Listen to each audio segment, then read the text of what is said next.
দুটো কথা না শোনাতে পারি তো আপনারা পয়সা কি দেবেন ওটা গল্প না ভাই। যদি দুটো কথা না বলে বোঝাতে পারি তো আমার মন ভরবে না। সোজা কথা বলছি, আমি আমার মনের প্রশ্নের কাছে হেরে যাব, উত্তর দিতে পারবো না যে আমি কেন গেলাম, এই লোকগুলো আমার সামনে সময় বেগাত দিলে। এই জন্য একটু মনের কান দিয়ে কথা শুনুন, কোরআন হাদিস থেকেই দুটো কথা বলবো যাতে এই মজলিস রহমতি মজলিস হিসাবে আল্লাহর দরবারে মঞ্জুর হয়ে যায়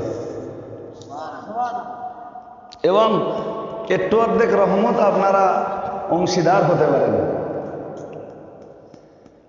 মা এই ছেলে, এই তোরা বুঝতে পারতিস আমার কবলে পড়বি। ভাই এরাম বাচ্চা বলো, একটা দুটো না বলো, ওরাম বাচ্চা আমি হাজার হাজার চড়াই।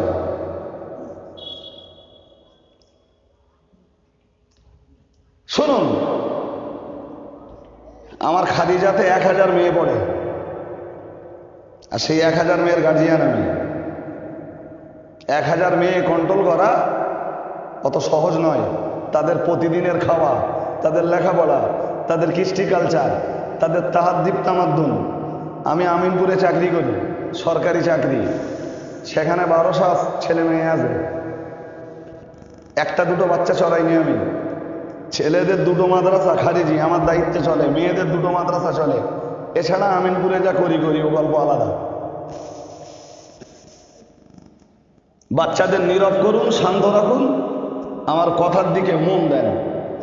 তো মা আয়েশা শুধু হাদিসের পণ্ডিত না, সবচেয়ে মজার ব্যাপার রাসূলের অন্য সাহাবীরা যেগুলো বয়ান করতে পারেননি, মা আয়েশা সিদ্দিকা সেইগুলোই বিশ্ববাসীর কাছে তুলে ধরেছে। সুবহানাল্লাহ বলেন। কি রকম? একদম ঘরোয়া ঘরোয়া ব্যাপার যেগুলো সাহাবীরা কেউ জানে না। 4 দেওয়ালের মাঝখানে রাসূলের সঙ্গে কি ঘটেছে, হযরত আম্মা জান আয়েশা বিশ্ববাসীর শিক্ষার জন্য সেগুলো উম্মাতের কাছে তুলে ধরেছে। অন্যদের ক্ষেত্রে দেখা গেছে হযরত আবু হুরায়রা যে হাদিস বয়ান করেছেন, আনাস ওই হাদিস বয়ান করেছেন, হযরত জাবের একই হাদিস বয়ান করেছেন। কিন্তু মজার ব্যাপার, মা আয়েশা যে হাদিস বয়ান করেছেন অধিকাংশ ক্ষেত্রে সেই হাদিস অন্য কেউ বয়ান করতে পারেনি। আমি একটা হাদিস বলি, হাদিসটা শুনুন আর নিজেদের চরিত্রের সঙ্গে মিলিয়ে দেখুন মেলে কি। হাদিস শরীফে এসেছে, আম্মা জান আয়েশা জানিয়েছেন 6 বছরে রাসূলের সঙ্গে আমার বিয়ে হলো। রাসূলের বয়স তখন 51 বছর। আমি যখন নবীর ঘরে এলাম আমার বয়স তখন 9, রাসূলের বয়স তখন 54 বছর। সেদিনে 6 বছরের আয়েশা সিদ্দিকা 51 বছরের নবীর ঘরে কতটা দরকার ছিল উম্মাত সেদিন বুঝিনি, বুঝেছে পরে। যখন মা আয়েশা উম্মাতকে হাজার হাজার হাদিস উপহার দিয়েছেন, উম্মাত তখন বুঝেছে যে 6 বছরের আয়েশা 51 বছরের নবীর ঘরে কত দরকার ছিল। ছাড়ুন, এটাও বোঝাতে বসিনি। একসাথে সব বুঝে বাড়ি যাবেন তা না, খুব ধাপে ধাপে শান্তভাবে একটু বোঝার চেষ্টা করুন, বুঝবেন। এমনি একটা জীবনী শুনলে ও খানিকটা শুনবেন, খানিকটা বাদ দেবেন, শেষে কিছু একটা বুঝে বাড়ি যাবেন। কিন্তু কোরআন হাদিস দিয়ে যখন নবীকে মূল্যায়ন করা হবে বুঝতে দেরি হবে।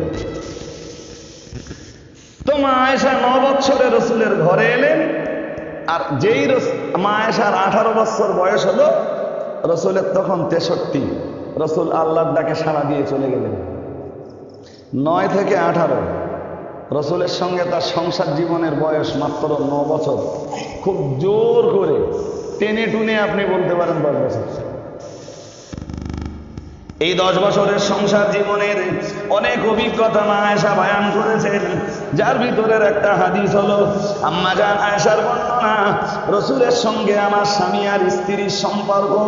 অথচ উম্মাত তোমরা মনে রাখো একটা মজার ব্যাপার, আনন্দের ব্যাপার। আম্মা জান আয়েশার বর্ণনা, মা নাদারতু ফারজা রাসূলিল্লাহি সাল্লাল্লাহু আলাইহি ওয়াসাল্লাম কত্তুন।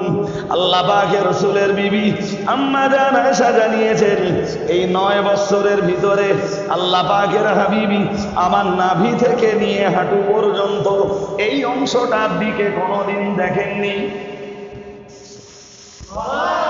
আর রসুলের চরিত্র এতই মহান, রসুলের চরিত্র এতই উন্নত, আল্লাহ পাকের হাবিবের নাভি থেকে নিয়ে হাঁটু পর্যন্ত টোটাল এই অংশটার দিকে আমিও কোনোদিন তাকাইনি।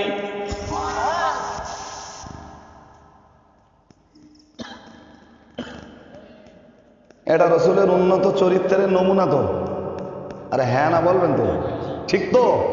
আর এই জন্য এবার কোরআন শরীফ খুলে দেখেন। কোরআন শরীফে মহান আল্লাহ জানিয়েছেন, নুন আল কলামি ওয়া মা ইয়াসতুরুন মা আনতা বিনি'মাতি রাব্বিকা বিমাজনুন ওয়া ইন্না লাকা লাআজরান গায়রা মামনুন ওয়া ইন্নাকা লাআলা খুলুকিন আযীম। ওজন্যই মহান আল্লাহ কোরআন শরীফের ভিতরে নবী পাকের চরিত্রকে বলেছেন, ওয়া ইন্নাকা লাআলা খুলুকিন আযীম। ও নবী, আপনার চরিত্র হলো মহান চরিত্র। একটু মন খুলে বলেন। আচ্ছা এবার বলেন, আমরা উম্মাত তো, তা নবীর এই চরিত্র নিয়ে বেঁচে থাকবে কারা?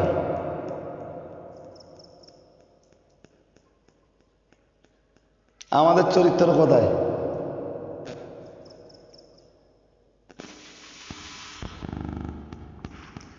আরে বাবা, যদি ঘুরিয়ে বলতে হয় তো রসুলের সুপারিশে প্রথম চান্সেই যদি জান্নাতে যেতে হয়, ফার্স্ট চান্সেই যদি জান্নাতে যেতে হয়, তো রসুলের চরিত্র রসুলের চরিত্র যেমন, উম্মাতের চরিত্রটা তমন না হলেও অন্তত উম্মাতের উচিত রসুলের চরিত্রের পথে চলা।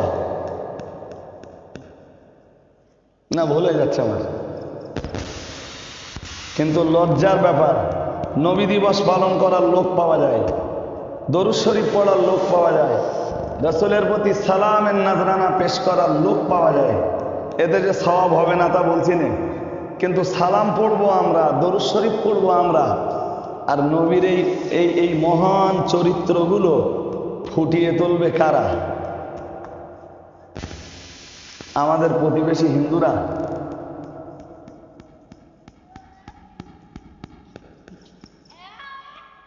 ভাই আমি ঠিক জানি না যে আমার ওদের ব্যাপারে আপনাদের কতটা ধারণা আছে।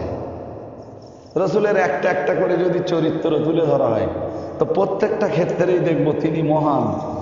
তার চরিত্রের পাশে পৃথিবীর কারোর চরিত্রকে দাঁড় করানো যায় না।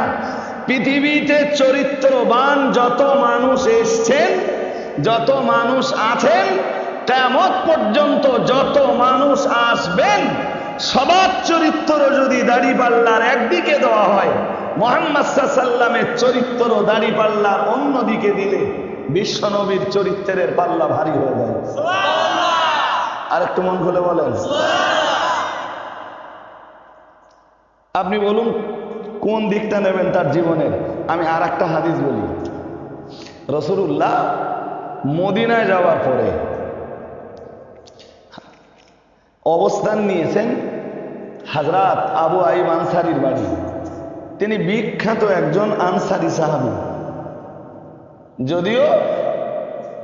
যদিও বাড়িটা আবু আইয়ুব আনসারীর নয়, বাড়িটা আহলে কেতাবরা রসুলের জন্যই তৈরি করে দেয়। উত্তরাধিকার সূত্রে হযরত আবু আইয়ুব আনসারী ওই বাড়ির মালিক হয়। তো রসুল যখন আবু আইয়ুব আনসারীর বাড়িতে গেলেন, আবু আইয়ুব আনসারী নিজের পরিবারকে নিয়ে নিচে থাকতে লাগলেন। রাসূলকে বললেন, হুজুর আপনি উপরে।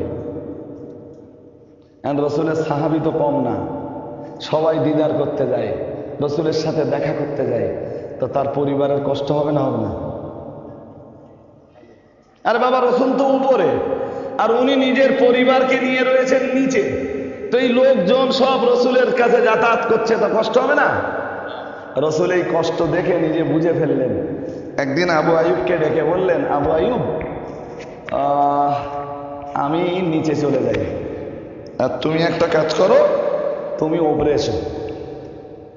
আবু আয়ুব আনসারী বললেন, হুজুর আপনি নিচে থাকবেন আর আমি উপরে যাব। নবীজি বললেন, আবু আয়ুব, তুমি যে নবীর বেয়াদবির ভয় করছো, সেই নবী তো তোমাকে উপরে থাকবার অনুমতি দিচ্ছে। আপনি মন করে বলেন, কোনো বেয়াদবি না, তুমি উপরে চলে যাও আজ থেকে। আবু আয়ুব উপরে চলে গেলেন, রাসূলুল্লাহ নিচে নেমে গেলেন। সাহাবারা আসতেন, মাসলা মাসাইল জিজ্ঞেস করতেন, কোরআনের আয়াত জিজ্ঞেস করতেন, রসুল সাহাবীদেরকে হাদিস শোনাতেন, নিচে থেকে সব শুনে চলে যেত। আবু আয়ুব আনসারীর পরিবারের আর কোনো কষ্ট হতো না। যা রান্না হবে আবু আয়ুব আনসারী রাসূলুল্লাহর ঘরে রেখে আসবেন। খুব মন দিয়ে শুনে গেল। একদিন আবু আয়ুব আনসারীর বাড়ি যা রান্না বান্না হয়েছে তো হয়েছে, খাবারের সঙ্গে একটা পেঁয়াজ দিয়েছে। আপনি ভাবতে পারেন যে হুজুর আমরা পেঁয়াজ রসুনের অশান্তি হয়েছি, ওর ভিতর দিয়ে রসুলের মূল্যায়ন হবে। হাদিস শরীফ বিবরণ দিয়েছেন, হযরত আবু আইয়ুব আনসারী রসুলের ঘরের ভিতরে খানা রেখে এলেন, দরজা বন্ধ করে দিলেন। নবী আমার মসজিদে নববীতে জোহরের নামাজ আদায় করে নিজের ঘরের ভিতরে ঢুকলেন, খাবারটা তিনি আলগা করলেন, আর আলগা করেই দেখতে পেলেন একটা কাঁচা পেঁয়াজ।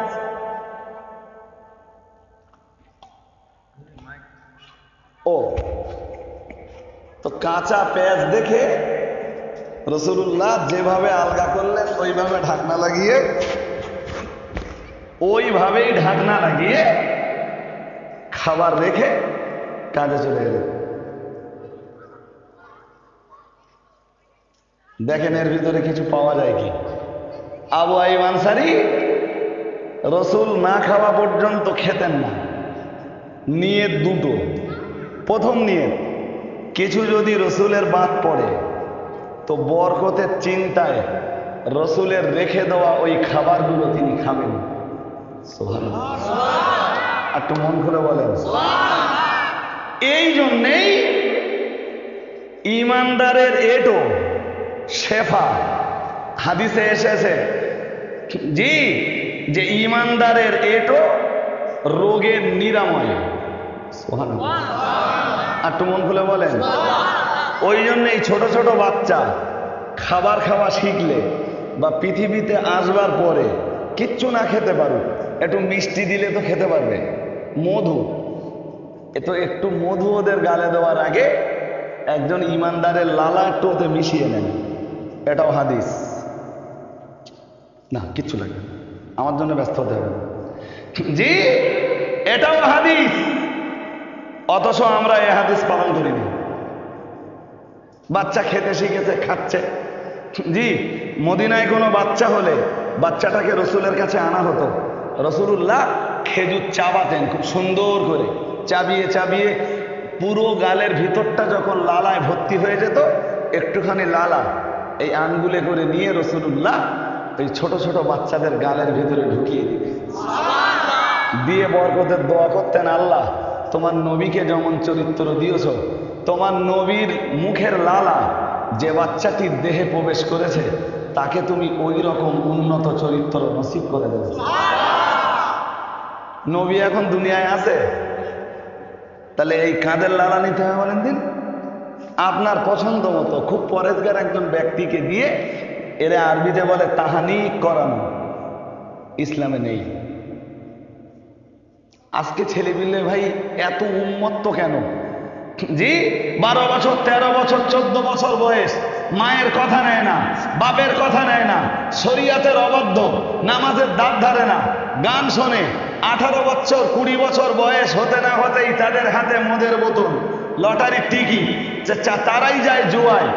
জি, একটা বাচ্চা পৃথিবীতে আসবার পরে ইসলাম তথা নবী মুহাম্মদ সাল্লাল্লাহু আলাইহি ওয়াসাল্লাম সেই বাচ্চাটার ব্যাপারে যা যা করতে বলেছেন হিসাব কষলে পাওয়া যাবে, একটা কিচ্ছু করা হয়নি। যে কারণে বাচ্চাগুলো আজকে ইসলাম থেকে দূরে সরে যাচ্ছে। মোল্লা গান আবার চলুন, আমি ভুলে যাইনি। তাহলে ছোট ছোট বাচ্চাদের কি করাতে হবে বলেছি? তাহনিক।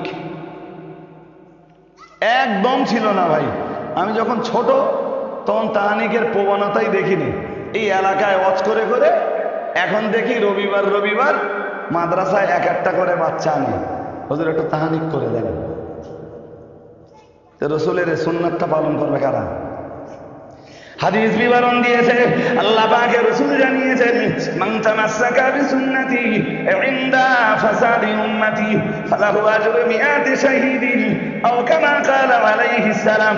আল্লাহ পাকের রাসূল জানিয়েছেন, যে জামানায় আমার উম্মতেরা আমার সুন্নাতের উপরে বিরক্ত হয়ে যাবে, আমার সুন্নাতগুলি যে জামানার উম্মতেরা পালন করতে চাইবে না, আমি মুহাম্মদুর রাসূলুল্লাহ সাল্লাল্লাহু আলাইহি ওয়াসাল্লাম, আমি আল্লাহ পাকের নবী বলছি, যে জামানার উম্মতেরা আমার সুন্নাত গুলো কবরে দাফন করে দেবে, আমার সুন্নাত গুলো মারিয়ে চলবে, আমি আল্লাহ পাকের রাসূল বলছি, ওই জামানায় তুমি যদি আমার একটা নতুন সুন্নাতকে পালন, আমার একটা সুন্নাতকে নতুন করে জিন্দা করতে পারো, আমার একটা সুন্নাতকে যদি নতুন করে জাগরণ ঘটাতে পারো, আমার একটা সুন্নাতকে যদি নতুন করে জীবন দান করতে পারো, আমি আল্লাহ পাকের রাসূল বলছি, ফালাহু আজরু মিআতা শাহীদিন আও কামা ক্বালা আলাইহিস সালাম।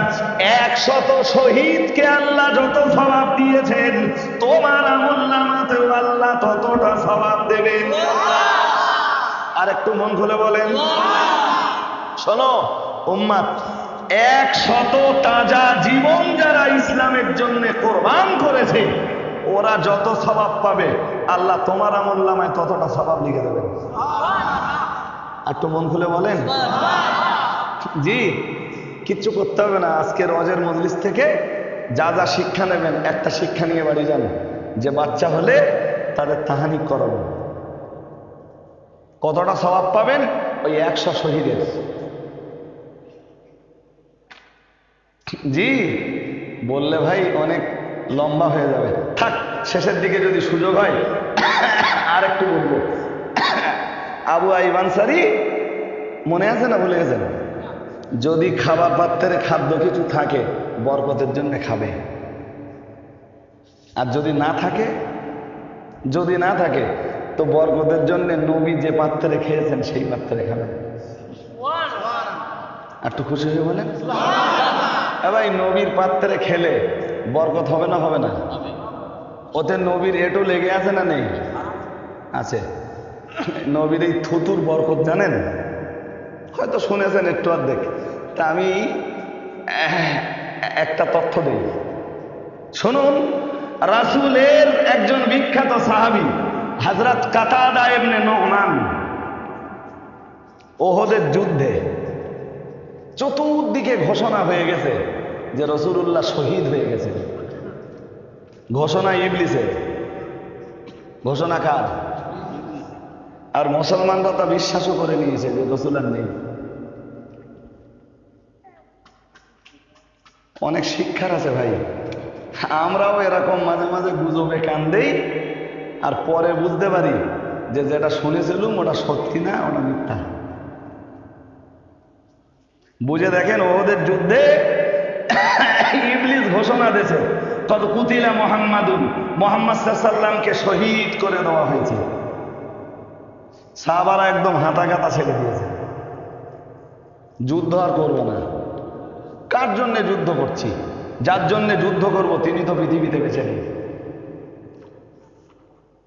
একদম দুর্বল হয়ে গেছেন তাম সাহাবারা।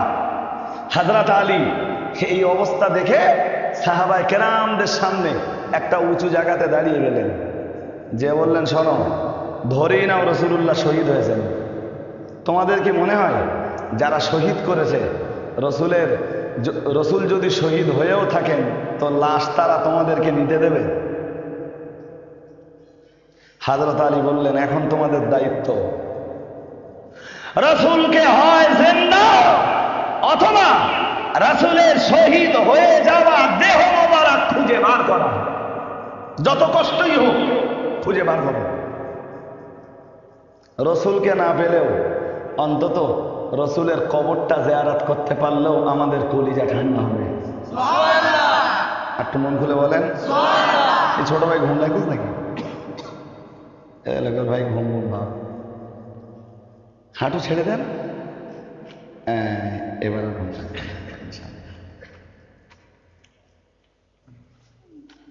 চলুন, তো সাহাবারা নতুন করে চাঙ্গা হয়ে গেল, আবার যুদ্ধ, বীর বিক্রম বেগে যেভাবেই হোক রসুল যখন শহীদ হয়েছেন তো তার দেহ মোবারক খুঁজে পেতে হবে। রসুলকে পাওয়া গেল পরে, আর সত্যি তখন রসুলের পাশে কেউ নেই, কেউ নেই বলেই আল্লাহ পাহাড়কে নির্দেশ দিলেন, পাহাড় মোমের মতো গলে যাও, আমার রাসূলকে ভিতরে জায়গা করে দাও। আর একটু মন খুলে বলেন, পাহাড় ও ওহদ পাহাড় মোমের মতো গলে গেল, রসুলকে ভিতরে জায়গা করে দিল। পৃথিবীতে একজন নবী ছিলেন হযরত দাউদ আলাইহিস সালাম, লোহা হাত দিয়ে ধরতেন গলে যেত, লোহা গলে হাতের আঙ্গুলের ফাঁক দিয়ে পড়তো। সুবহানাল্লাহ। দাউদ নবীকে যেমন মুজিজা দিয়েছিলেন, দাউদ নবী লোহা গালিয়ে দেখেছেন, আর বিশ্ব নবী মুহাম্মদুর রাসূলুল্লাহ সাল্লাল্লাহু আলাইহি ওয়াসাল্লামের মুজিজা হলো রসুলের মুজিজা হলো পাহাড় গালিয়ে দেওয়া। ওই দেখেন ওহদের ময়দানে পাহাড় গলে যাচ্ছে, পাহাড় গলে পাহাড় রসুলকে জায়গা করে দিল, দুশমনেরা দেখতে পাচ্ছে না, ইবলিস ঘোষণা করে দিল রাসূলুল্লাহ শহীদ হয়ে গেছেন। সাহাবারা বীর বিক্রম বেগে রাসূল যুদ্ধ করে রাসূলকে খুঁজে পেলেন জিন্দা হালাতে, তবে ততক্ষণে রসুলের মাথা কেটে গেছে, দাঁত শহীদ হয়ে গেছে, রক্ত ঝরেছে। একজন সাহাবী এসে রক্ত ধরেছেন, রক্তগুলো নিয়ে সাহাবী কোথায় ফেলবেন জায়গা পাচ্ছেন না। নবীর রক্ত, এ মাটির দাম বেশি না নবীর রক্তের দাম বেশি? তো মাটিতে ফেলবো কি করে? পাহাড় নবী না সৃষ্টি হলে পাহাড় সৃষ্টি হতো না, পাহাড়ে ফেলি কি করে? নবী না সৃষ্টি হলে পানি সৃষ্টি হতো না, নবীর রক্ত পানিতে ফেলি কি করে? টেনশনে পড়ে গেছেন ভীষণ, কি করি? সিদ্ধান্ত নিয়েছেন খেয়ে ফেলে পান করি, কিন্তু রক্ত খাওয়া হালাল না হারাম? গরু জবাই করার পরে রক্ত ছেড়ে দিতে হয় না? আরে মুসলমানদের নিয়ম আছে না নেই? আছে। কেন আছে ও ব্যাখ্যা আপন জায়গায় থাক, জি, তবে ওটা বিজ্ঞানসম্মত ব্যাখ্যা। তো রক্ত খাওয়া শরীয়তে হারাম, সাহাবী ভাবছেন পান করি, কিন্তু রক্ত তো খাওয়া হারাম। কোরআন শরীফে মহান আল্লাহ জানিয়েছেন, হুররিমাত আলাইকুমুল মাইতাতু ওয়াদ-দামু ওয়া লাহমুল খিনজিরি ওয়া মা উহিল্লা বিহি লিগাইরিল্লাহ। আল্লাহ পাকের কোরআনের 6 পারা সূরা মায়দার ভিতরে রয়েছে, আল্লাহ পাক রব্বুল আলামিন জানিয়েছেন, হুররিমাত আলাইকুমুল মাইতাতু, আল্লাহ তোমাদের জন্য হারাম করে দিয়েছেন মরা প্রাণী খাওয়া, মরা জন্তু খাওয়া তোমাদের জন্য আল্লাহ হারাম করে দিয়েছেন। শুধু মরা জন্তু নয়, মহান আল্লাহ পরেই জানিয়েছেন ওয়াদ-দাম, রক্তপান করা তোমাদের জন্য আল্লাহ হারাম করে দিয়েছেন। আমি এখন নবীর রক্ত পান করতে মনস্থ করেছি, কিন্তু আল্লাহ তো হারাম করে দিয়েছেন। কে জানি নবীর এই রক্ত যদি পান করি হাসরের ময়দানে আল্লাহর আদালতে আমায় জবাব দিতে হবে কিনা। ও বাবাজিরা ভাইরা, তবুও সাহাবা সিদ্ধান্ত নিয়েছেন নবীর রক্ত মাটির উপরে ফেলা যায় না, নবীর রক্ত পাহাড়ের উপরে ফেলা যায় না, নবীর রক্ত পানিতে ফেলে দেওয়া যায় না, কোন ঝর্ণার সঙ্গে মিলিয়ে দেওয়া যায় না, কোন কুয়ার পানিতে নিক্ষেপ করা যায় না, কোন নদী কিংবা সমুদ্রের পানিতে ফেলে দেওয়া যায় না। আসমানের নিচে জমিনের উপরে নবীর রক্ত ফেলে দেওয়ার কোনো জায়গা যখন নেই, আল্লাহ পাকের নাম করে এ রক্ত আমি পান করে নেব। হাসরের ময়দানে আল্লাহ যদি আমায় জিজ্ঞেস করেন, আমি আল্লাহকে বলবো, ও রব্বুল আলামিন, আল্লাহ আসমানের নিচে জমিনের উপরে তোমার নবীর রক্ত ফেলবার মতো কোনো জায়গা পাচ্ছিলাম না। ও রব্বুল আলামিন, আল্লাহ সর্বোপরি তোমার নবীর ভালোবাসায় তোমার নবীর দেহের রক্ত আমি পুরোপুরি পান করে নিয়েছি। এরপরে আমার আল্লাহ আমার ব্যাপারে যা ফয়সালা দেবেন আমি মেনে নিতে বাধ্য থাকবো। ও বাবাজিরা, ভাইরা, এই সিদ্ধান্ত নিয়ে সাহাবী রক্ত পান করেছেন। রাসূলুল্লাহ স্বাভাবিক পরিস্থিতিতে ফিরে এসে জিজ্ঞেস করলেন, সাহাবীরা আমার দেহ থেকে ঝরে পড়া রক্ত কোথায়? নবীর ওই সাহাবী দাঁড়িয়ে বললেন, ইয়া রাসূলুল্লাহ, ইয়া হাবিবাল্লাহ, হুজুর, আল্লাহর জমিনের উপরে আসমানের নিচে আপনার রক্ত ফেলবার মতো কোনো জায়গা পাইনি। মাটিতে ফেলবো বেয়াদবি হয়ে যায়, পানিতে মিশিয়ে দেবো বেয়াদবি হয়ে যায়, পাহাড়ের উপরে ঢেলে দেবো বেয়াদবি হয়ে যায়। ইয়া রাসূলুল্লাহ, ইয়া হাবিবাল্লাহ, হুজুর, আপনার দেহের রক্তগুলো আমি আপনার সাহাবী পান করে দিয়েছি। জানি না কোনো গুনাহ করে ফেলেছি কিনা। আল্লাহ তাআলা রক্ত তো হারাম করে দিয়েছেন। ও বাবাজিরা, ভাইরা, রাহমাতুল লিল আলামিন ওই সাহাবীর চেহারার দিকে ভালোবাসার নজরে তাকিয়ে বললেন, সাহাবী, নবীর ব্লাড, নবীর দেহের রক্ত যার ব্লাডের সঙ্গে মিশেছে, নবীর গায়ের রক্ত যার রক্তে গিয়ে মিশেছে, আল্লাহ তাআলা, আল্লাহ পাক জাহান্নামের আগুন তার জন্য হারাম করে দিয়েছে। আরেকটু মন খুলে বলেন, তুমি পৃথিবীর অন্য কারোর রক্ত পান করোনি, তুমি পান করেছো বিশ্ব নবীর রক্ত। আল্লাহ জাহান্নামের আগ তোমার জন্য হারাম করে দিয়েছেন। জিজ্ঞেস করতে পারেন যে হুজুর হাদিস কোথায় পেয়েছেন? ভাই, আমি যা বলি তার দলিল আমি নিজে, তার মানে যেগুলো বলি ওগুলো দলিল দেওয়ার মতো যোগ্যতাও রাখি। সোজা কথা। জি, যেটা বলে বোঝাতে চাচ্ছিলাম, রাসূলের সাহাবী কাতাদা ইবনে নুমান এই ওহদের যুদ্ধে নবী শহীদ হয়েছেন খবরটা পেয়ে একদম দেওয়ানা মতো হয়ে গেছেন। খুব তীব্র গতিতে যুদ্ধ করছেন। দুশমনেরা তাকে রুখতে না পেরে দূর থেকে এমনভাবে তীর মারল তার চোখে এসে লাগলো। একটা লোক যতই যুদ্ধ করুক, যত গতিতেই লড়াই করুক, তার চোখে আঘাত হলে দুর্বল হয়ে যাবে না? কথা বলে না? আল্লাহু আকবার। শোনেন, এই জিজ্ঞেস শ্রোতাদের না জিজ্ঞেস করা এটা আমার অভ্যাস। আর এটা আমার না, এটা খোদ বিশ্ব নবীর অভ্যাস। আল্লাহর হাবিব হজ করবার সময় সাহাবীদেরকে জিজ্ঞেস করতেন। সুবহানাল্লাহ বলেন। সাহাবীরা না বলতে পারলে পরে রাসূলুল্লাহ বলে দিতেন। এটা সুন্নাত। তো আপনাদের পেটুয়াখালীতে নাকি ক নাম্বার? 4 নাম্বার। এখানে এসে যদি নবীর একটা সুন্নাত পালন করতে পারি, আর আমার সঙ্গেও যদি একটু আপনারা সাড়া দেন, তাহলে সুন্নাত আমারও পালন হলো, আর সাহাবারা যে সুন্নাত পালন করেছেন সেই সুন্নাতটা এই মজলিসে বসে আপনাদেরও পালন হয়ে গেল। আমার কথা বুঝতে পারতেছেন নাকি? আলহামদুলিল্লাহ। চলেন, কি নাম বলেছি সাহাবীর? কাতাদা, কাতাদা ইবনে নুমান।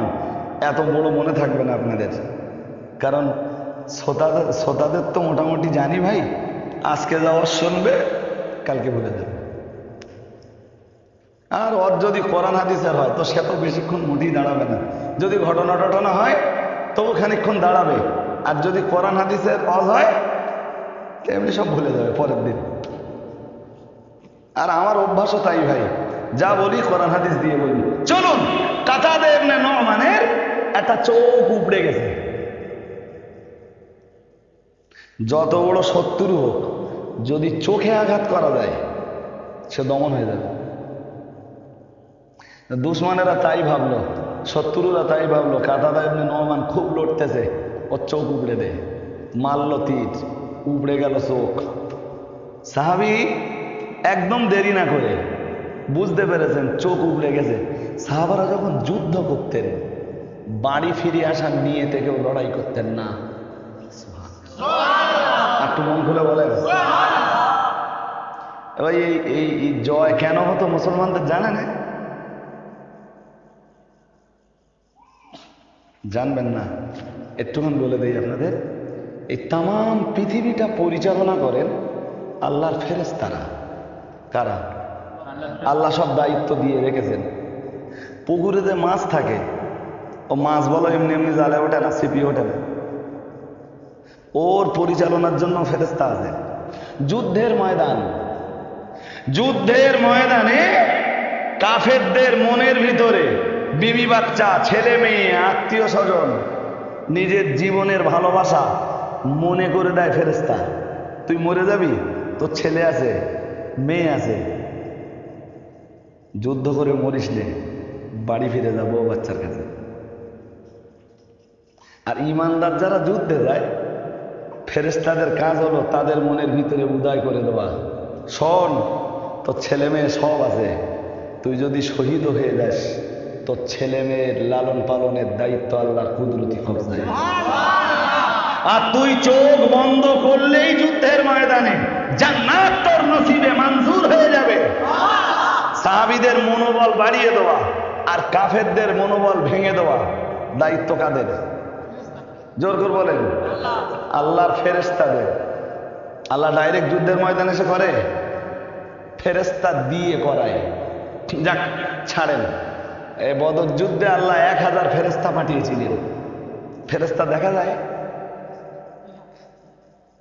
আরে বাবা, আপনার দাদা যে মারা গেল বা আমার দাদা যে মারা গেল, সবাই তো চোখ খুলে বসেছিল, হঠাৎ মরে গেল। আজরাইলকে কেউ দেখতে পেয়েছি? আর আজরাইল তো একা আসে না, বিরাট বাহিনী সঙ্গে করে নিয়ে আসে। দেখতে পাই ফেরেশতা? আচ্ছা, বদরের যুদ্ধে মুসলমানদের সংখ্যা 313, কাফেরদের 1000, ফেরেশতাও 1000। ফেরেশতা যখন দেখা দেয় না, এক একটা ফেরেশতা যদি এইভাবে ঘাড় মটকে দেয়, তো এই কাফেরদের কিছু করার আছে? হ্যাঁ, বিশ্বাস করুন, ফেরেশতারা যারা খুব অভিজ্ঞ মুফাসসির তারা লিখেছেন ফেরেশতা যুদ্ধ করার জন্য আসে না। ফেরেশতা ওই কাফেরদের মনোবল ভেঙে দেয় আর মুসলমানদের মনোবল। সুবহানাল্লাহ বলেন। আর একটু খুশি হয়ে বলেন। ওই যে কিছু মনে করবেন না, এই যে বাবরি মসজিদ তো আচ্ছা, যারা বাবরি মসজিদের প্রতি দুর্ব্যবহার করেছে, ফেরেশতা যদি এসে ঘাড় মুটকে দিত, ওদের কিছু করার ছিল? কেন দেয়নি? প্রশ্ন অনেক কঠিন। আর এই কঠিন প্রশ্নের হ্যাঁ কি হলো, তুই বেলুন নিয়ে কি করতেছিস? আমি ভাই খুব খুঁতমুতে লোক, জানেন না? আমি যখন ক্লাস করাই না, ক্লাসে একটা সুচ পড়ে গেলে আওয়াজ করা যাবে, একদম নীরব। তোর ভালো না লাগবে তুই আমার ক্লাসের বাইরে চলে যা। কে বলেছে আমার ক্লাস করতে? তোর অজের মজলিসও তাই, বিরক্তি মোটা সহ্য করতে পারিনি। যাই হোক, কাতাদা ইবনে নুমান লড়াই করছেন, বীর বিক্রম বেগে, মনোবল বেড়ে গেছে। বাড়ি ফিরে যাব না, শাহাদাত বরণ করব। আমার নাকে আমি শাহাদাতের গন্ধ পেতে চাই। আর একটু মন খুলে বলেন। রসুলের চাচা হযরত আব্বাস, মুসলিম শরীফের একটা হাদিস শুনুন। আপনাদের অসুবিধা হচ্ছে আমার কথা বলতে নাকি? আলহামদুলিল্লাহ, তাহলে মন লাগিয়ে শুনুন, একটা জায়গায় পৌঁছাবো। হযরত আব্বাস একদিন জিজ্ঞেস করেছেন, রাসূলের চাচা আব্বাস বদরের যুদ্ধে রসুলের বিরুদ্ধে লড়াই করেছে 1000 সৈন্যের মাঝখানে। তা চাচা আব্বাস পরে কলেমা পড়েছে, অনেক পরে কালেমা পড়ে রসুলকে জিজ্ঞেস করেছেন, হুজুর আপনার ওই কটা সৈন্য, তা আপনি লড়াইতে জিততেন কি করে? তা রসুল জবাব দিলেন, বললেন, ও চাচা যান, আসলে আমার সঙ্গে যারা যুদ্ধে যায় ওরা বাড়ি ফিরে আসার জন্য যুদ্ধে যায় না, ওরা জীবন দিয়ে আল্লাহর জান্নাত দখল করে নেওয়ার জন্য যুদ্ধে যায়। আর কাফেররা যারা যুদ্ধ করতে আসে, ওরা যুদ্ধ করে আবার বাড়ি ফিরে নিয়ে যায়।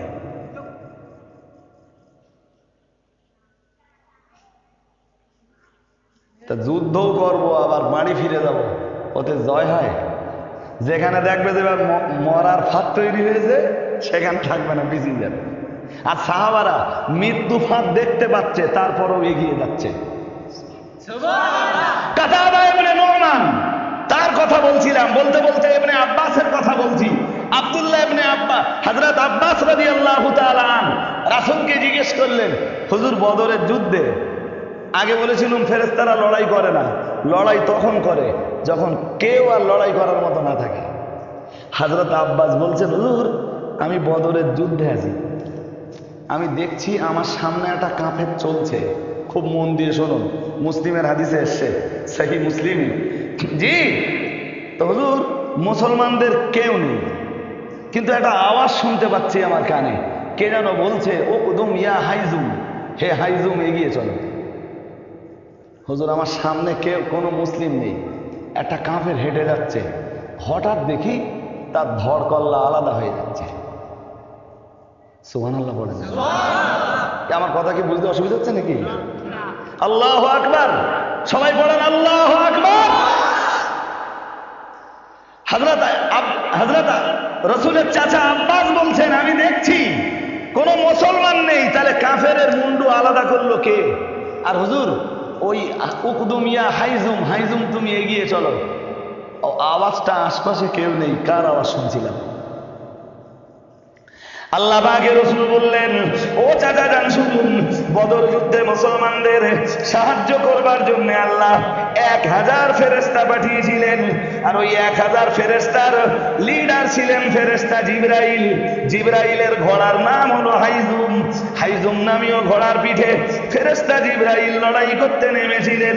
বদর যুদ্ধে যখন বীর বিক্রম বেগে লড়াই করছিলেন, আপনার সামনে একজন কাফেরকে চলতে দেখছিলেন, আশপাশে অন্য কাউকে দেখছিলেন না, অথচ আওয়াজ শুনতে পাচ্ছিলেন, কে যেন বলছিল, উকুদুম ইয়া হাইজুম, হে হাইজুম তুমি এগিয়ে চলো। মানে আল্লাহ পাকে নবী বললেন, চাচা যান, ও আওয়াজ দুনিয়ার কোনো মানুষের আওয়াজ ছিল না, ও আওয়াজটা ছিল আল্লাহর ফেরেশতা জিবরাইলের আওয়াজ। আর একটু মন খুলে বলেন, জিবরাইলের হাইজুম নামীয় ঘোড়াটা যেই না এগিয়ে যাচ্ছিল, সঙ্গে সঙ্গে আপনি দেখতে পাচ্ছিলেন আপনার সামনে একজন চলমান কাফেরের ধড় কল্লা আলাদা হয়ে যাচ্ছিল। ওদের ধড় কল্লা দুনিয়ার কোন মানুষের তলোয়ারে আলাদা করিনি, ওদের ধড় আর কল্লা আলাদা করে দিয়েছে আল্লাহর ফেরেশতা জিবরাইলের তলোয়ার। সব জায়গায় ফেরেশতারা লড়াই করে না, যেখানে দেখে এখানে দরকার। কথা বুঝতে পারতেছেন? নইলে ফেরেশতাদের মূল আগমনের কারণ হলো মুসলমানদের মনোবল বাড়িয়ে দেওয়া, কাফেরদের মনোবল ভেঙে দেওয়া।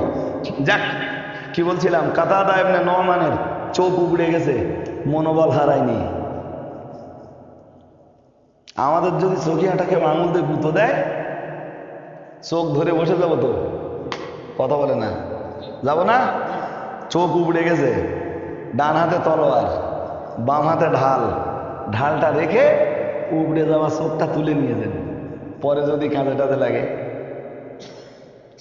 চোখটা গুছিয়ে নিয়েই আবার ঢালটা তুলে লড়াই শুরু করেছেন। যুদ্ধ শেষ, রাসূল মদিনায় ফিরে এসেছেন। কাতাদা ইবনে নুমান রাসূলের কাছে গেছেন। তখন কি চোখের এত বড় বড় ডাক্তার দুনিয়া ছিল? ওই চোখ উবড়ে গেলে ঠিক হবে? অসম্ভব। 1500 বছর আগে তখন কোথায় চিকিৎসা শাস্ত্র? কাতাদা ইবনে নুমান রাসূলের কাছে এসেছেন, আল্লাহর হাবিবকে সালাম জানিয়েছেন। আর নবীকে কেউ সালাম দিলে রাসূলুল্লাহ তার চেহারার দিকে তাকাতেন ভালোবাসার নজরে। একটু মন খুলে বলে রাসূলুল্লাহ, কেউ রাসূলের হাতে হাত দিলে যতক্ষণ সে টেনে না নিত, রাসূল আগে কোনোদিন টেনে নেননি। তো যতক্ষণ মন চায় নবীর হাত ধরে রাখ। সুবহানাল্লাহ পড়বেন না? আজ আমরা আলেম ওলামা, আমাদের আদর্শ কি? সাধারণ লোকের হাতে হাত, কেউ 2 আঙুল দেয়, কেউ 3 আঙুল দেয়, কেউ খানিকটা দেয়, কেউ 1 হাত দেয়, আর কেউ পুরোপুরি দেয়। সব আছে ভাই, বলছি না। নবীর সুন্নতি তারিকা পৃথিবীতে আর বেঁচে নেই। কেন দিতেন রাসূলুল্লাহ লম্বা সময় ধরে হাত কেন রেখে দিতেন? তার জবাবে মুহাদ্দিসরা লিখেছেন, সাহাবীদের মনে কষ্ট হতে পারে, উনি নবী বলে আমাদের সঙ্গে না হাত ভালো করে দেন। পারে না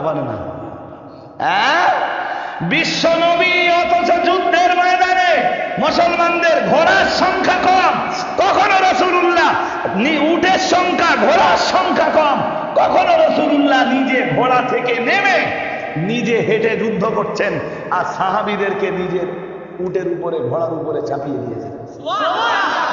সাহাবীদের মনে মনে হতে পারে যে উনি নবী বলে সব সময় ঘোড়ার পিঠে থাকতে হবে আর আমাদের সব সময় হাঁটতে হবে। সেও ব্যবস্থা রাসূলুল্লাহ করেছেন। কি মহান আদর্শ রাসূল। হযরত কাতাদা ইবনে নুমান আল্লাহ পাকের রাসূলের দরবারে এলেন, আসসালাতু আসসালামু আলাইকা ইয়া রাসূলুল্লাহ, আসসালাতু আসসালামু আলাইকা ইয়া হাবিবাল্লাহ, আসসালাতু আসসালামু আলাইকা ইয়া রাহমাতাল লিল আলামিন, আসসালাতু আসসালামু আলাইকা ইয়া ইমামাল মুত্তাকিন। আল্লাহ পাকের রাসূল জবাব দিলেন, কাতাদা ইবনে নুমান হাত দুটো লম্বা করে দিলেন, দয়ার নবী তার হাতটা ধরলেন, চেহারার দিকে তাকালেন, চেহারায় চেহারা লাগালেন। নবী আমার দেখতে পেলেন কাতাদা ইবনে নুমানের একটা চোখ নেই। আল্লাহ পাকের নবী বললেন, ও আমার সাহাবী কাতাদা ইবনে নুমান, তোমাকে তো এর আগে কোনোদিন অন্ধ লাগিনি, অন্ধ দেখায়নি, তোমার তো দুটো চোখই ছিল, বলো না কি হয়েছে আমায়, একটা চোখ তোমায় কি হয়েছে কাতাদা? কাতাদা ইবনে নুমান কেঁদে ফেললেন, ইয়া রাসূলুল্লাহ, ইয়া হাবিবাল্লাহ, হুজুর বদরের ময়দানে, ইয়া রাসূলুল্লাহ উহুদের ময়দানে বীর বিক্রম বেগে যখন লড়াই করছিলাম, হুজুর যখন ইবলিস শয়তান আমাদের মাঝে ঘোষণা করে দিল কদ কুতিলা মুহাম্মাদুন, মুহাম্মদ সাল্লাল্লাহু আলাইহি সাল্লামকে শহীদ করে দেওয়া হয়েছে, ইয়া রাসূলুল্লাহ আমি কাতাদা ইবনে নুমান যেন দেওয়ানা হয়ে গেলাম। আমার নবী যদি শহীদ হয়ে যায়, কাতাদার জীবন বেঁচে থেকে আর কি লাভ হবে? ইয়া রাসূলুল্লাহ, ইয়া হাবিবাল্লাহ, হুজুর আমি বেঈমান বেদীন ধর্মহারাদের কাছে প্রতিশোধ নিতে চাইছিলাম। হুজুর আমি এগিয়ে গেলাম, লড়াই করতে করতে যখন দুরন্ত গতিতে এগিয়ে যাচ্ছিলাম, হুজুর দুশমনেরা আমার চোখে তীর মেরে দেয়। ইয়া রাসূলুল্লাহ, তীরের আঘাতে আমার একটা চোখ উপড়ে যায়, কিন্তু আমাকে তাও দুর্বল করে দেওয়া যায়নি। ইয়া রাসূলুল্লাহ, ইয়া হাবিবাল্লাহ, হুজুর আমি তারপরও দুর্বল হয়ে যাইনি, বীর বিক্রম বেগে লড়াই করে গেলাম। হুজুর বেদবিলে বিল্লাহ জিহাদের ময়দান থেকে তবু আমি পিছু পা হইনি। ও বাবাজিরা বাবা, আল্লাহ পাকের নবী বললেন, কাতাদা ইবনে নুমান তোমার উপরে যাওয়া চোখটা কি তোমার কাছে আছে? ঘুমাচ্ছেন নাকি? কাতাদা ইবনে নুমান বললেন, জি হুজুর আছে। নবীজি বললেন, আনতে পারবে চোখটা? বললেন, জি হুজুর। বাড়িতে গেলেন, শুকিয়ে যাবে তো নাকি? কথা বলে না, যাবে না? শুকিয়ে যাবে, শুকিয়ে মতো গেছে অনেকটা। চোখটা এনে রসুলের হাতে দিলেন, রাসূলুল্লাহ চোখটা নিলেন, থুতু বার করলেন, লাগালেন, এটা আলগা করো।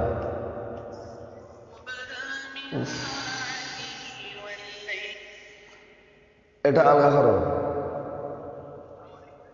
সাহাবী ওটা আলগা করলেন, এখানে থুতু দিলেন। একটু দরুদ শরীফ পড়বেন? আল্লাহুম্মা আসসালামু আলাইকুম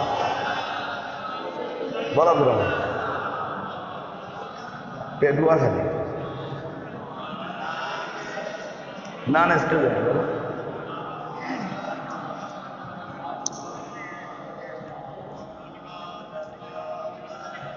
তুমি কালকে একটু মাদ্রাসায় এসো 10টার দিকে। হ্যাঁ, এসো আমি থাকবো ইনশাআল্লাহ। জি কি বলছিলাম, চোখটায় থুতু লাগিয়ে দিলেন, এখানটায় থুতু দিলেন, চোখটা নিলেন ডান হাতে, এখানটা টেনে ধরলেন বাম হাত দিয়ে, সাহাবীকে বললেন উপরের দিকটা টেনে ধরো, সাহাবী উপরের দিকটা টেনে ধরলেন, চোখটা যেখানে ছিল ওখানে সেট আপ করে দিলেন। একটু মন খুলে বলেন, নবী কি চোখের ডাক্তার? হ্যাঁ, দুনিয়ার কোনো ওষুধ দিয়েছেন? কোনো গাছের পাতার রস? কিচ্ছু না, শুধু একটু থুতু লাগিয়ে দিয়েছেন, ব্যাস। নবী থুতুর এত বরকত, হযরত কাতাদা ইবনে নুমান বলেছেন, আমার এই ভালো চোখটা দিয়ে আমি যত ভালো দেখতাম, নবী যে চোখটা উপড়ে যাওয়া, যে চোখটা সেট আপ করে দিয়েছিলেন, ওই চোখ দিয়ে আমি তার চাইতে বেশি ভালো দেখি। থুতুর বরকত আছে না? আমাদের থুতুতে কি আছে?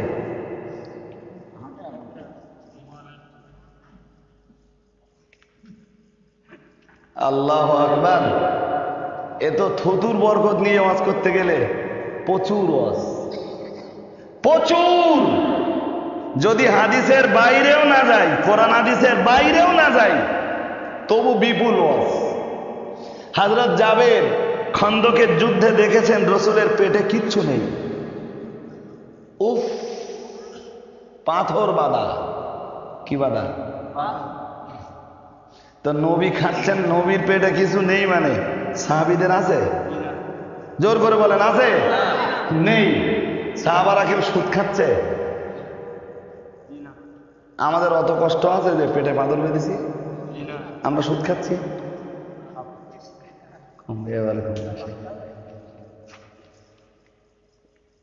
বাবা, এই জন্য বলেছি সব আছে নবীর আদর্শটা। এই মেয়েরা নেই নাকি, মা বোনেরা পর্দা? কিন্তু যেন মনে হচ্ছে আমার যে আপনাদের এখানে একটু লোকজন কম হয়েছে, না আরো বেশি লোক ছিল, আমি জানি না, প্রথমবার আসতেছি, ধারণাও নেই যে আপনাদের এখানে লোকজন কেমন হয়। জি যাক, আলহামদুলিল্লাহ, যারা আছেন আপনাদের কাছে দুটো কথা বলতে পেরেই খুব খুশ, আমি বিরাট আনন্দিত। চলেন আর এক ধাপ এগিয়ে যাই। এই মেয়েরা সুদ খাচ্ছে না এখন? হ্যাঁ না তাও বলে না, সত্যি কথা তো না, মিথ্যা কথা বলতেছি? কি হবে ভাই উপায়? ইউটিউব যারা চালাতে জানেন, আমার ওয়াজ বার করবেন, দেখবেন সুদের বিরুদ্ধে আমার অনেক ওয়াজ আছে। মা ফাতেমার সংসারে এত অভাব, আল্লাহর হাবিব প্রায় মা ফাতেমাকে দেখতে যেতেন, প্রায়। সবচাইতে বেশি ভালোবাসতেন ফাতেমাকে। নবী বলতেন, ফাতেমা তু মুদগাতুম মিন্নি, ফাতেমা আমার কলিজার টুকরি। একটু মন খুলে বলেন, জেহাদের ময়দানে যাবেন, সবার শেষে ফাতেমার সঙ্গে দেখা করবেন। জেহাদের ময়দান থেকে ফিরে এসে কারোর ঘরে যাবেন না, আল্লাহর হাবিব আগে ফাতেমার ঘরে যে ফাতেমার সঙ্গে দিদার করে মা ফাতেমার কপালে একটা চুম্বন করবেন। আর একটু মন খুলে বলেন আল্লাহু আকবার। এই জন্য এটাও নবীর আদর্শ, মেয়েদেরকে ভালোবাসা। মেয়েদেরকে সমাজে এমন জিনিস আছে, বারবার মেয়ে হলি রাগ করে, আরে হ্যাঁ না বলেন না, নেই? আমার এত মেয়ে, তোমার মেয়ে বেশি, তোমার কপাল ভালো।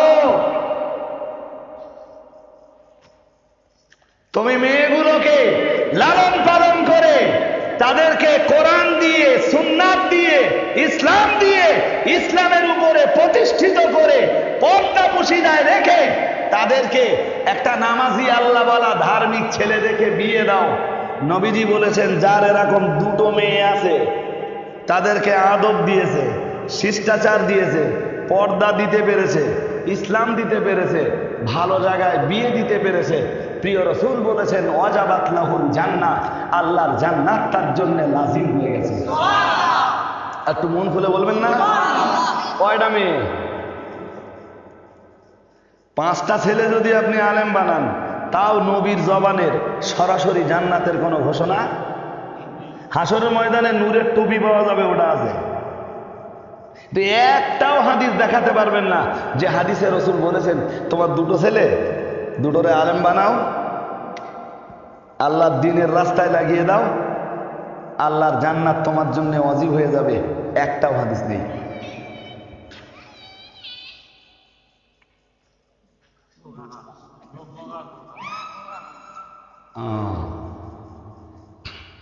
আমার কথা কি শুনতেছেন নাকি? তবে এটা বলে দেই, এটাও বলে রাখা ভালো, মেয়ে যদি পর্দা না করাতে পারেন, ওই মেয়ে টেনে জাহান্নামে যাবে। দেয়ার ইজ নো ডাউট, কোনো সন্দেহ নেই, মনে রাখবেন। ছাড়ুন, মা ফাতেমাকে দেখতে এসেছেন রাসূলুল্লাহ একদিন। অন্যান্য দিনের মতো রাসূলের আদর্শ ছিল মেয়ের বাড়িতে যে ঘরের দরজায় সালাম দেওয়া, না হুটপাট করে ঘরে ঢুকে যাওয়া। মেয়ে কি অবস্থায় আছে জানলাম না, বুঝলাম না, মেয়ের ঘর করে ঢুকে। আমরা তো ভাই কোনটা বলি আর কোনটা বাদ দেই বাবা। এই আপনি জানেন আপনার নিজের বাড়ি এসে আপনাকে সালাম দিতে হবে? এরম তো হতে পারে আপনি ঘরে ঢুকেছেন, ঘরে ঢুকে দেখলেন আপনার মেয়ে তখন গোসল করে জামা কাপড় বদলাচ্ছে। ওই কন্ডিশনে যদি আপনি ঢুকে যান, ও লজ্জায় পড়ে যাবে, আপনিও। একজন সাহাবী জিজ্ঞেস করলেন, হুজুর আমার বাড়ি শুধু আমার মা থাকে, তো ঘরের ভিতরে ঢুকবার জন্য কি সালাম দিয়ে অনুমতি নেওয়ার প্রয়োজন আছে? রাসূল বললেন আছে।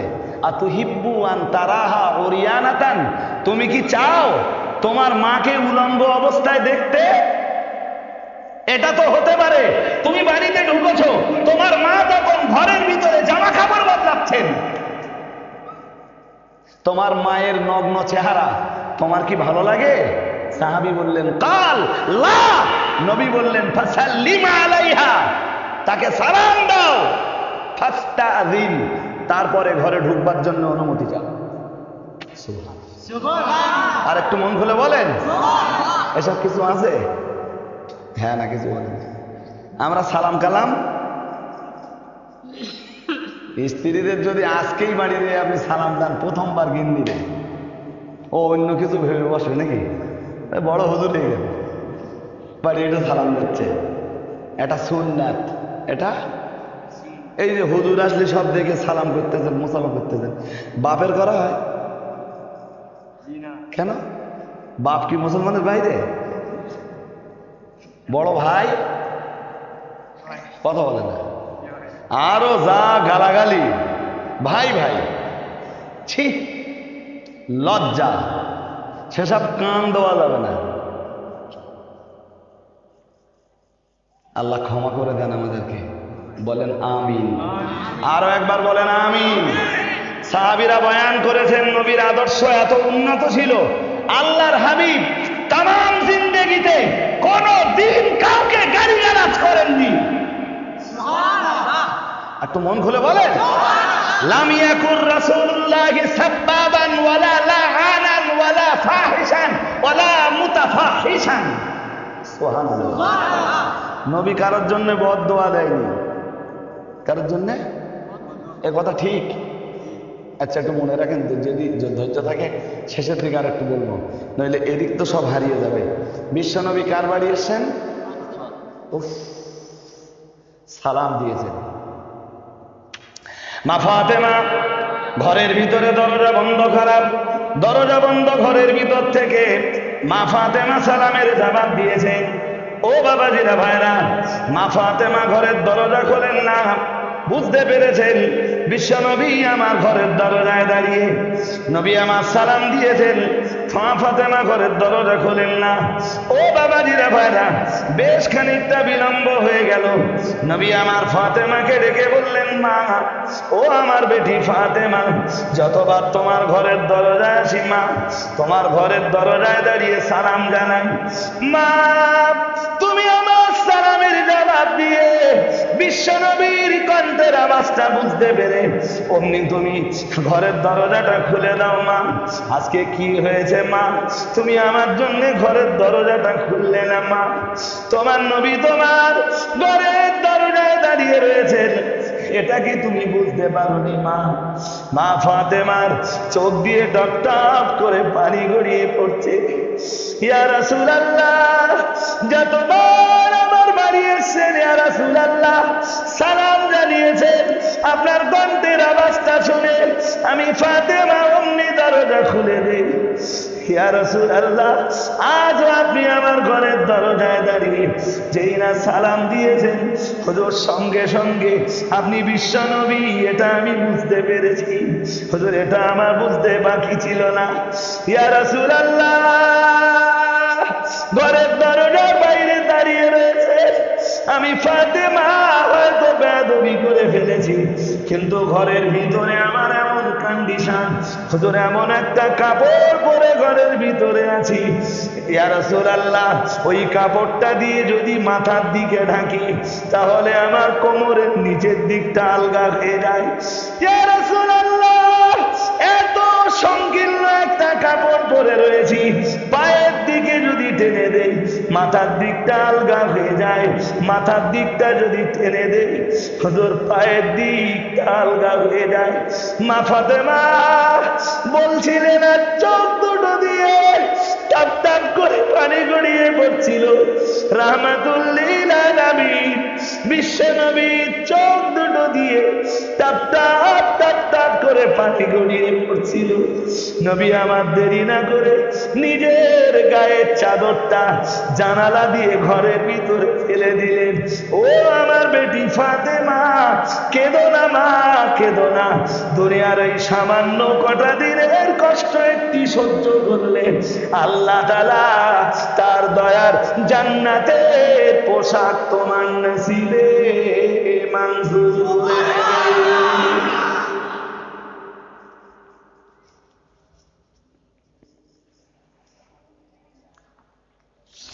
সংসারে কষ্ট আছে না নেই? আমাদের মেয়েদের চাইতে বেশি, যে বেশি আমাদের মেয়েদের সাংসারিক কষ্ট এর চেয়ে বেশি। আরে বাবা, আবার বোঝেন, মা ফাতেমার সংসারের কষ্টের চাইতে আমাদের ঘরের বউ হয়ে যারা আছে তাদের কি কষ্ট বেশি? কষ্ট তাহলে সুদ খাচ্ছে কেন?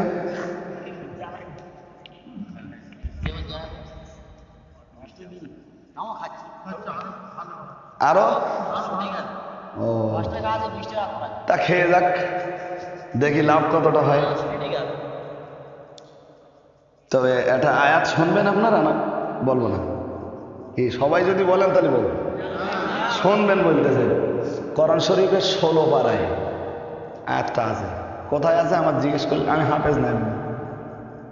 জি, অনেকে প্রচার করার সময় হাফেজ সাহেব লিখে দেয়, তা আমি যে প্রতি খবরদার, আমি হাফেজ না, অযথা আমার নামে মিথ্যা করবো। কথা বলতে পারেননি? 16 পারায় আছে, আল্লাহ জানিয়েছেন আল্লাহর আইন লঙ্ঘন করে কেউ যদি সংসারে সুখ আনার চেষ্টা করে পারবে? কোরআনে আল্লাহ বলতেছেন ওমানা আরাদান যিকরি, যে লোকটা আমার জিকির, আমার আইন, আমার বিধান, আমার সংবিধান থেকে চেহারা ঘুরিয়ে নেয়। সুদ খাওয়া চলবে না, এই বিধান কার? জোর করে বলেন। এ আল্লাহ মুসলমানদের দেশে না হিন্দুদের দেশে? ভাই আমার কথাবার্তা একটু টানা সোজা। জি, কোন হিন্দু ভাই মারা গেলে তার সবরেসানি তো কোরআন দিয়ে হয় না। তুমি মুসলমান মরলেই কোরআন দিয়ে তোমার সবরেসানি হবে, তাহলে তুমি পৃথিবীতে কোরআন শরীফ মানবা না কেন?